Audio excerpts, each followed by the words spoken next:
Hebbal constituency के MLA बहरती Suresh साहब हमारे साथ इस वक्त मौजूद हैं।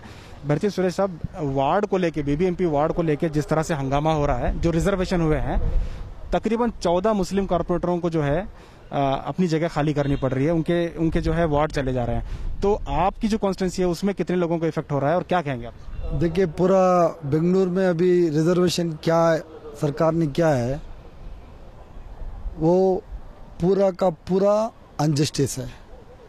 किधर किधर माइनॉरिटी, किधर किधर SC ST का कॉरपोरेशन का वो उसको हक था, वो पूरा कभी ये सरकार ने छीन गया है। मेरे कॉन्स्टिट्यूंसी में दो मुस्लिम मेजॉरिटी के वार्ड में और दूसरा रिजर्वेशन कर दिया है। ये मेरा कॉन्स्टिट्यूंसी, सिर्फ मेरा कॉन्स्टिट्यूंसी को नहीं, पूरा बेंगलुरु का ये मामला हो गया है। वो बहुत अन्याय चल रहा है।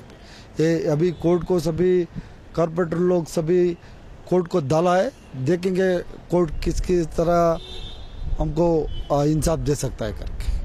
इस तरह से लगातार जो है बीबीएमपी की तरफ से इस तरह के काम हो रहे हैं। अवार्ड को वापस लिया गया है, जो मर्सी एंजल को अवार्ड दिया गया था केम्पेगौड़ा, उसको भी वापस लिया गया है। मर्सी एंजल सबको डेड बॉडी को दफन करने का बात कर रहा है ना। देखो मर्सी एंजल्स एक बहुत अच्छा संस्था था।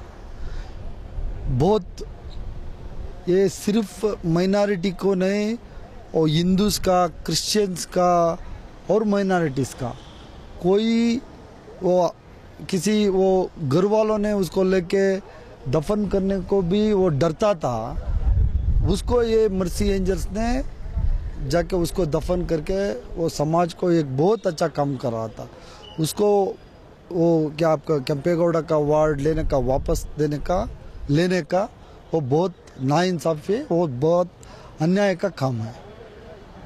इस पर कुछ कानूनी कार्रवाई भी होगी कांग्रेस की तरफ से? मर्सी एंजल्स के तो नहीं, जो बीबीएमपी का जो एक्शन है उस पर अभी हमारा सभी कॉर्पोरेटर सभी अभी ये रिजर्वेशन के बारे में हाई कोर्ट को गया है और इलेक्शन कमीशन को भी वो पिटीशन दे गया है।